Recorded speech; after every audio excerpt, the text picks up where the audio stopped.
प्यारे विद्यार्थियों, स्वामी Keshavananda online class में आपका स्वागत है। जैसा कि हम पढ़ रहे थे, पहले पाठ में 2 पद्यांश पढ़ लिए थे, हमने 2 श्लोकों का अध्ययन कर लिया था। ये कक्षा 8 के लिए वीडियो है। ऊपर आपको लिखा है कक्षा 8 विषय संस्कृत। किताब का नाम बोले हम, पाठ्य पुस्तक का नाम तो रुचिरा, जो पिछले वीडियो में बताया था, रुचिरा पाठ्य पुस्तक का नाम है। पिछले वीडियो में हमने 2 श्लोक पढ़े, दोनों श्लोकों का अन्वय किया, अन्वय के साथ साथ उसका अर्थ भी किया। ठीक है, वैसा ही कार्यक्रम आज भी रहेगा। ये तीसरा श्लोक है आपके लिए, तीसरा पद्यांश है। लुब्धस्य नश्यति यसे पिशुनस्य मैत्री, नष्ट क्रियस्य कुलम अर्थ परस्य धर्मे, विद्याफलम व्यसनीन है कृपणस्य सौख्यम, राज्यम प्रेमत सचिवस्य नराधिपस्य। दोबारा से सुन लो। लुब्धस्य नश्यति यशः पिशुनस्य मैत्री, नष्ट क्रियस्य कुलम अर्थ परस्य धर्मः, विद्याफलम व्यसनीनः कृपणस्य सौख्यम, राज्यम प्रेमत सचिवस्य नराधिपस्य। नराधिपस्य एक एक शब्द का अर्थ लेंगे हम, पहले इसका अन्वय करते हैं। ठीक है, अन्वय कर लीजिए। दोनों को अलग अलग भागों में बांटा है मैंने। तीसरे पद्यांश का या श्लोक का अन्वय कर रहे हैं हम यहाँ पे। देखो,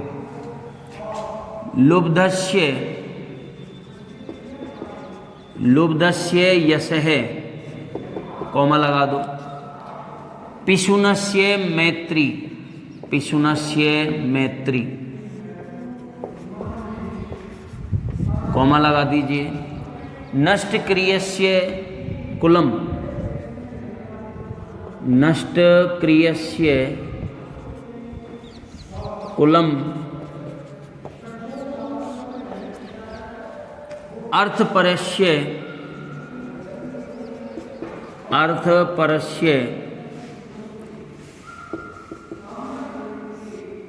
धर्म है, व्यसनीन है, व्यसनीन है विद्याफलम, व्यसनीन है विद्याफलम, कॉमा लगा दीजिए। कृपणस्य सौख्यम, कृपणस्य सौख्यम,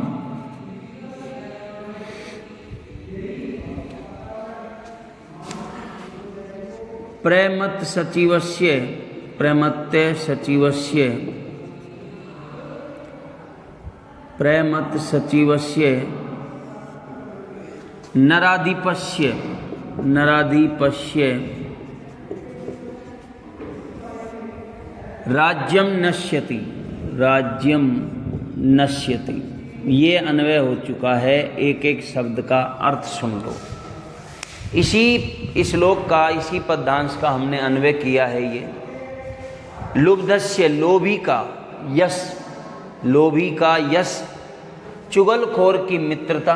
देखो, पिशुनस्य का अर्थ होता है चुगलखोर, मैत्री का अर्थ होता है मित्रता। चुगलखोर की मित्रता और निष्क्रिय का, नष्ट क्रियस्य का अर्थ होता है निष्क्रिय का, कुलम, कुल यानी वंश, निष्क्रिय का वंश, अर्थ परस्य और दूसरे के धन पर आश्रित रहने वाले का, धर्म, धर्म, बुरी आदत वाले का, व्यसनीन का अर्थ होता है बुरी आदत वाले का, बुरी संगति का, संगति वाले का या बुरी आदत वाले का, विद्या का फल, विद्याफलम यानी विद्या का फल या विद्याफल, कृपणस्य कंजूस का, सौख्यम सुख, कंजूस का सुख, और प्रेमत सचिवस्य, प्रमाद ग्रस्त सचिव वाले, नराधिपस्य राजा का, प्रमाद ग्रस्त सचिव वाले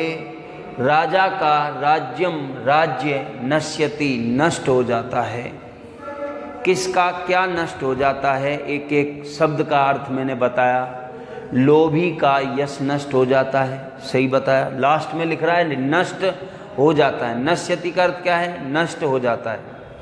तो लोभी का यश नष्ट हो जाता है, चुगलखोर की मित्रता नष्ट हो जाती है, निष्क्रिय का वंश नष्ट हो जाता है, दूसरों के धन पर आश्रित रहने वाले का धर्म नष्ट हो जाता है, बुरी आदत वाले का विद्या फल नष्ट हो जाता है, कंजूस का सुख नष्ट हो जाता है, और प्रमादग्रस्त सचिव वाले राजा का, प्रमाद कह सकते हैं हम आलस्यग्रस्त सचिव वाले राजा का, ऐसे बोलो, या फिर प्रमादग्रस्त सचिव वाले राजा का राज्य नष्ट हो जाता है। इसका अर्थ भी कर लेते हम, यहाँ पे अर्थ लिख लेंगे, एक बार और समझ लीजिए, उसके बाद लिखेंगे अर्थ। लोभी का यश नष्ट हो जाता है, चुगलखोर की मित्रता नष्ट हो जाती है, निष्क्रिय का वंश नष्ट हो जाता है, दूसरों के धन पर आश्रित रहने वाले का धर्म नष्ट हो जाता है, बुरी आदत वाले का विद्या का फल नष्ट हो जाता है, कंजूस का सुख नष्ट हो जाता है, प्रमादग्रस्त सचिव वाले राजा का राज्य नष्ट हो जाता है। तो जो अर्थ बोला वही लिखेंगे। क्या लिखेंगे? लोभी का यश, कॉमा लगा दो, चुगलखोर की मित्रता,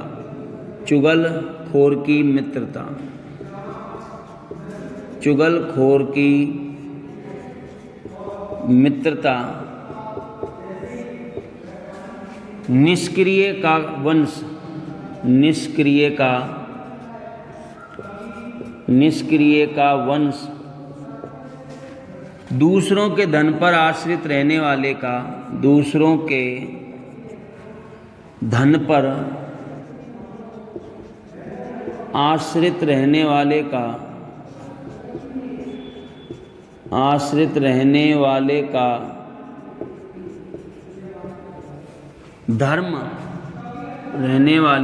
धर्म, बुरी आदत वाले का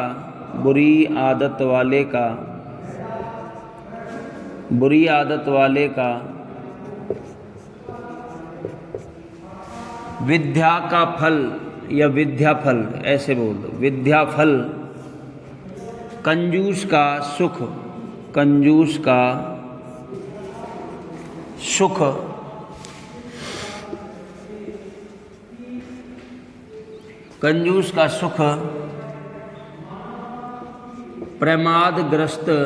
प्रमादग्रस्त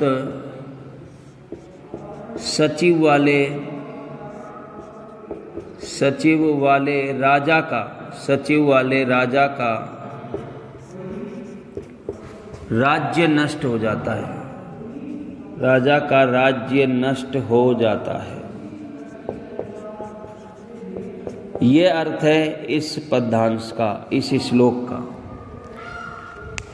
लोभी का यश, चुगलखोर की मित्रता, निष्क्रिय का वंश, दूसरों के धन पर आश्रित रहने वाले का धर्म, बुरी आदत वाले का विद्याफल, कंजूस का सुख, और प्रमादग्रस्त सचिव वाले राजा का राज्य नष्ट हो जाता है। ऐसे ही आपको कॉपी में लिखना है। सभी बच्चे देखने पर ध्यान न दें, अपनी कॉपी में लिखते चलें, समझते चलें, ठीक है। ये हमने पढ़ा दिया है आपको, कौन सा अन्वय? तीसरा पद्यांश का अन्वय। अब पढ़ते हैं हम चौथा, क्या है? दोबारा से समझाऊं तीसरे को, अर्थ समझ। लोभी का यश, चुगलखोर की मित्रता, निष्क्रिय का वंश, दूसरों के धन पर आश्रित रहने वाले का धर्म, बुरी आदत वाले का विद्याफल, कंजूस का सुख, प्रमादग्रस्त सचिव वाले राजा का राज्य नष्ट हो जाता है। ठीक है, ऐसे भी आप लिख सकते हो, लोभी का यश नष्ट हो जाता है, चुगलखोर की मित्रता नष्ट हो जाती है, निष्क्रिय का वंश नष्ट हो जाता है, दूसरे के धन पर आश्रित रहने वाले का धर्म नष्ट हो जाता है, बुरी आदत वाले का विद्या का फल नष्ट हो जाता है, कंजूस का सुख नष्ट हो जाता है, और प्रमादग्रस्त सचिव वाले राजा का राज्य नष्ट हो जाता है। अब चौथे पे आ जाओ आप। पित्वा रसम तू कटुकम, इस इधर ध्यान दो। पित्वा रसम तू कटुकम मधुरम समानम माधुर्यम एव जनियेत मधुमक्षिका असौ संतः तथैव सम सज्जन दुर्जनानां श्रुत्वा वच्चः मधुर सुक्त रसम सृजन्ति। दोबारा सुनो। पित्वा रसम तु कटुकम मधुरम समानम माधुर्यम एव जनियेत मधुमक्षिकासौ संतः तथैव सम सज्जन दुर्जनानां श्रुत्वा वचः मधुर सुक्त रसम सृजन्ति। एक एक शब्द मैंने लिखा, बोला, और आपका इसका करेंगे हम अन्वय करेंगे। देखो, असौ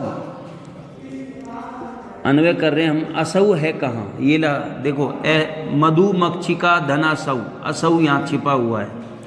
असौ मधुमक्षिका, असौ मधुमक्षिका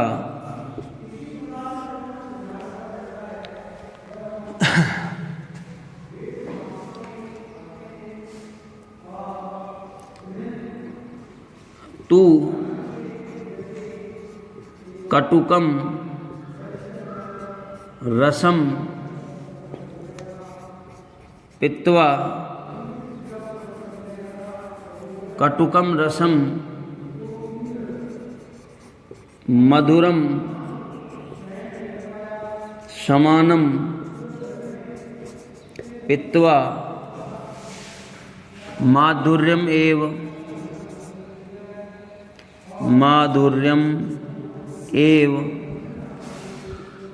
जनियेत।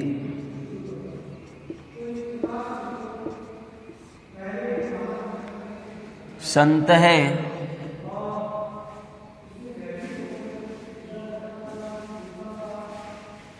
तथैव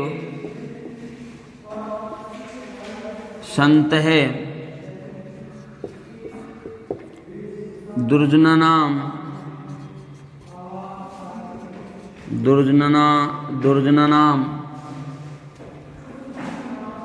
वचः श्रुत्वा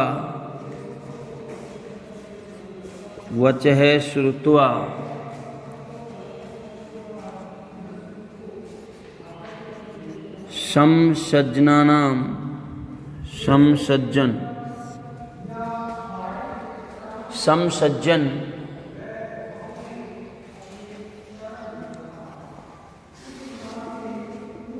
मधुर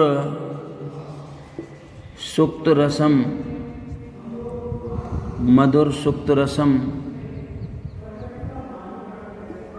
सृजन्ति। ये चौथे का अन्वय हो गया। देखो कैसे। असौ मधुमक्षिका तु कटुकम रसम मधुरम समानम पित्वा माधुर्यम एव जनेत तथैव संतः दुर्जनानां वचः श्रुत्वा समसज्जन मधुर सुक्त रसम सृजन्ति। एक एक शब्द का अर्थ सुनो। यह मधुमक्खी, असौ का अर्थ होता है यह, मधुमक्षिका मधुमक्खी, तू मन तो यह मधुमक्खी तो कड़वे रस को, कटुकम रसम कड़वे रस को, कैसे रस को? कड़वे रस को मधुरम समानम मीठे के समान पित्वा पी करके माधुर्यम मधुरता एवं ही जनेत उत्पन्न करती है। यह मधुमक्खी तो कड़वे रस को मीठे के समान पी करके मधुरता उत्पन्न करती है। कौन मधुरता उत्पन्न करती है? मधुमक्खी। कैसे रस को? कड़वे रस को मीठे के समान पी करके, कड़वे रस को भी मीठे के समान पी करके मधुरता को उत्पन्न करती है। मधुरता से बोले तो हम शहद को उत्पन्न करती है। यह मधुमक्खी तो कड़वे रस को मीठे के समान पी करके मधुरता को उत्पन्न करती है, मधुरता को या शहद को उत्पन्न करती है। उसी प्रकार संत लोग, सज्जन लोग दुर्जनों के वचनों को सुनकर, किन के वचनों को सुनकर? उसी प्रकार सज्जन लोग दुर्जनों के वचनों को सुनकर सज्जनों के समान, किन के समान? सज्जनों के समान मधुर सुक्ति का रस, मधुर सुक्ति के रस का निर्माण करते हैं। मधुर सुक्ति के रस का क्या करते हैं, निर्माण करते हैं। उसी प्रकार सज्जन लोग दुर्जनों के वचन को सुन करके सज्जनों के समान मधुर सुक्ति का रस, मधुर सुक्ति के रस का निर्माण करते हैं। दोबारा से सुन लो। यह मधुमक्खी तो कड़वे रस को मीठे के समान पी कर के मधुरता को ही उत्पन्न करती है, अर्थात शहद का ही निर्माण करती है या शहद को उत्पन्न करती है।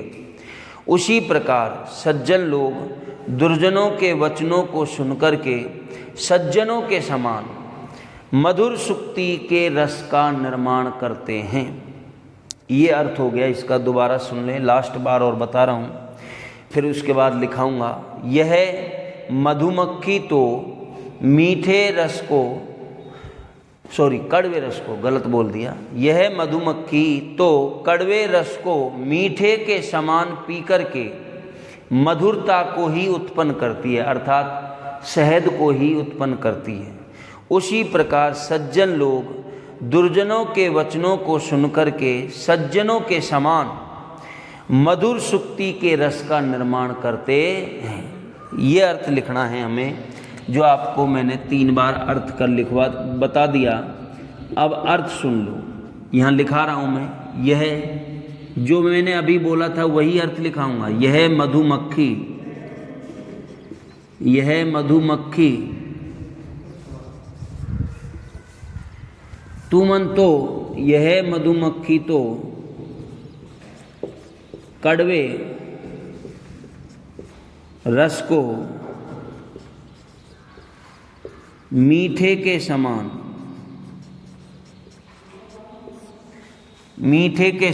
पी करके मधुरता, कोष्ठक में लिख दो शहद को ही उत्पन्न करती है।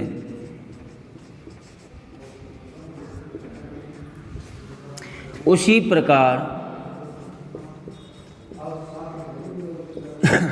प्रकार संत लोग या सज्जन लोग दुर्जनों के वचनों को सुनकर के,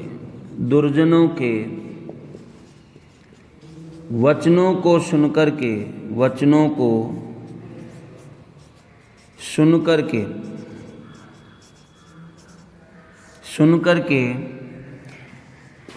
सज्जनों के समान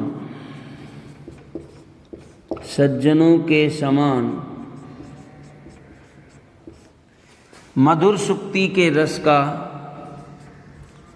मधुर कह दो या प्रिय, मधुर या प्रिय सुक्ति के रस का निर्माण करते हैं।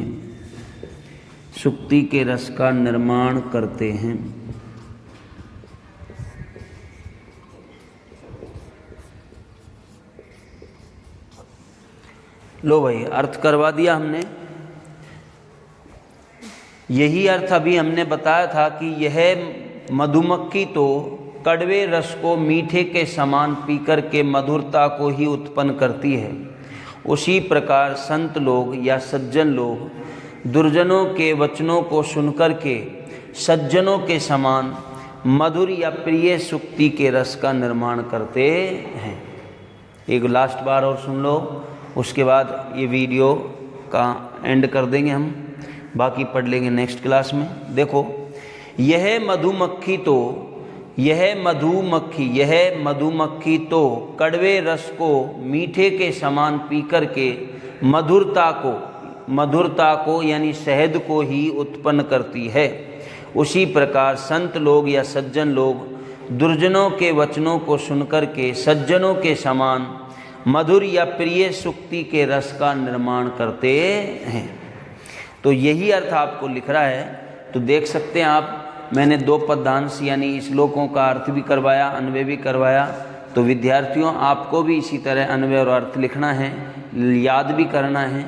तो मैं चाहता हूं कि मैं आशा करता हूँ कि आप भी याद करेंगे, इनको कॉपी में लिखेंगे। गृह कार्य को भी कंप्लीट करते हुए चलो मेरे साथ साथ। जैसे मैं वीडियो आपका डल जाता है मोबाइल पे, तो आप अपनी कॉपी बना करके गृह कार्य भी कंप्लीट करो और जो पढ़ाया है उसको याद भी करो, ठीक है। तो आज के लिए इतना ही, बाकी पढ़ेंगे नेक्स्ट क्लास में। धन्यवाद।